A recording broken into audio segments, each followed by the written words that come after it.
ఏపీలో ఇక ప్రజాపాలన మొదలైందని తిరుపతి నుంచి ప్రక్షాళన మొదలు పెడతామన్నారు సీఎం చంద్రబాబు. తిరుపతి కొండను పూర్తిగా ప్రక్షాళన చేస్తామని, తిరుమలలో ఓం నమో వెంకటేశాయ తప్ప వేరే నినాదం వినిపించొద్దన్నారు చంద్రబాబు. ఒక పవిత్రమైన భావంతో పోవాలి, ఒకే స్లోగన్ ఉండాలి. ఏడుకొండలవాడ వెంకటరమణ గోవింద గోవింద తప్ప ఓం నమో వెంకటేశాయ తప్ప వేరే స్లోగనే ఉండకూడదు, వేరే వ్యక్తిని జ్ఞాపకం రాకూడదు.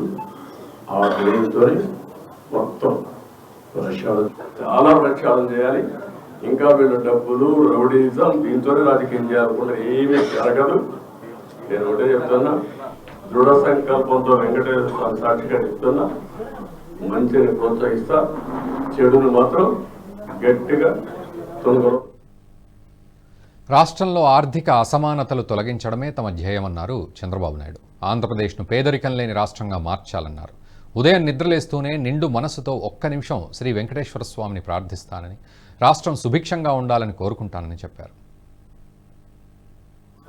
చాలా మందికి నేను పూజలు చేస్తాను కూడా తెలియదు, కానీ నేను వెంకటేశ్వర స్వామికి పవిత్రమైన మనసుతో నిద్రలేసి బయట వచ్చేటప్పుడు ఒక్క నిమిషం ధ్యానం చేస్తాను, ప్రార్థన చేస్తాను.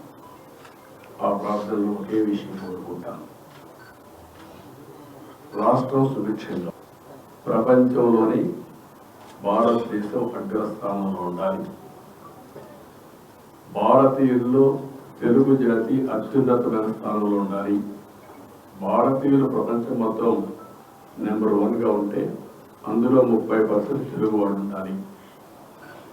అదే సమయంలో నేను వెంకటేశ్వర స్వామి కోరుకునేది, సంపద సృష్టించడం ఎంత ముఖ్యమో సృష్టించిన సంపద పేదవాళ్ళకి వెళ్ళాలి. సంపదగా కొంతమందికి పరిమితంగా ఉండడం కాకుండా పేదరికం లేని సమాజం, zero poverty nation, zero poverty state, zero poverty district, ఇవి జరిగినప్పుడు అందరూ కూడా మెరుగైన జీవన ప్రమాణాలతో ముందుకు పోయే పరిస్థితి వస్తుంది.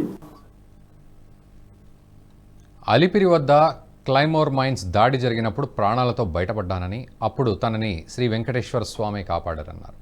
రాష్ట్రానికి, తెలుగు జాతికి తాను చేయాల్సింది గుర్తించి స్వామి ప్రాణభిక్ష పెట్టారని, రాష్ట్రానికి చేయాల్సింది ఇంకా చాలా ఉందన్నారు చంద్రబాబు. 2003 నేను వెంకటేశ్వర స్వామికి పట్టు వస్త్రాలు సమర్పించే సాంప్రదాయం బ్రహ్మోత్సవాల సందర్భంగా ఆ రోజు నేను వచ్చేటప్పుడు క్లేమోర్ మైన్స్, ఆ క్లేమోర్ మైన్స్ చూస్తే ఎవరు కూడా బతకలేదు.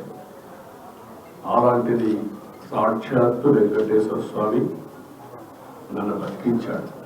దానికి కారణం అనేకం కావచ్చు.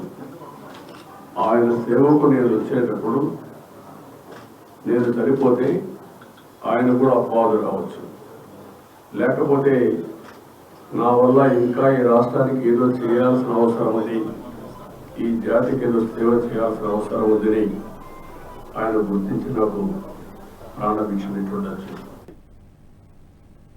గతంలో తాను ఎన్నో ఎన్నికలు చూశానని, ఈసారి ప్రజలు చరిత్రాత్మక తీర్పు ఇచ్చారని తెలిపారు ఏపీ సీఎం చంద్రబాబు. శ్రీ వెంకటేశ్వర స్వామి ఆశీస్సులతో ఘన విజయం సాధించామన్నారు. కొందరు దొంగ అంటూ సమస్యల నుంచి దృష్టిని డైవర్ట్ చేయాలని చూస్తున్నారు, కానీ పరిపాలన అంటే ఏంటో చూపించిన వాడినని గుర్తు చేశారు. రాష్ట్రంలో ముఠా నాయకులను, సంఘ విద్రోహ శక్తులను, రౌడీలను లేకుండా చేసి శాంతి భద్రతలు పరిరక్షించానని తెలిపారు. రాజకీయ ముసుగులో నేరస్తులు ఉండొద్దని, నేరాలు చేసి ఎవరూ తప్పించుకోలేరన్నారు చంద్రబాబు. ఒక హిస్టారికల్ తీర్పు తర్వాత నేను చాలా ఎలక్షన్ చూశాను. ఎప్పుడు కూడా ఇంత పెద్ద మ్యాండేట్ ఇవ్వలేదు. ఇది ఒక హిస్టారికల్ విక్టరీ. 93% స్ట్రైకింగ్ రేట్ అనేది ఎప్పుడు జరగలేదు రాష్ట్ర చరిత్రలో, దేశ చరిత్రలో కూడా నాకు గుర్తున్నంత వరకు ఇంత హిస్టారికల్ విక్టరీ ఎప్పుడు రాలేదు. ఈ వీడియో మీకు నచ్చినట్టయితే లైక్ చేయండి, 10 మందికి షేర్ చేయండి. అలాగే కామెంట్ల రూపంలో మీ అభిప్రాయాలను మాతో పంచుకోండి. Nationalist hub group of channels ను సబ్స్క్రైబ్ చేసుకుని తెలుగునాట జాతీయవాద జర్నలిజాన్ని ప్రోత్సహించండి. ఈ వీడియో కింద ఉన్న బెల్ ఐకాన్ పై క్లిక్ చేయడం మర్చిపోవద్దు.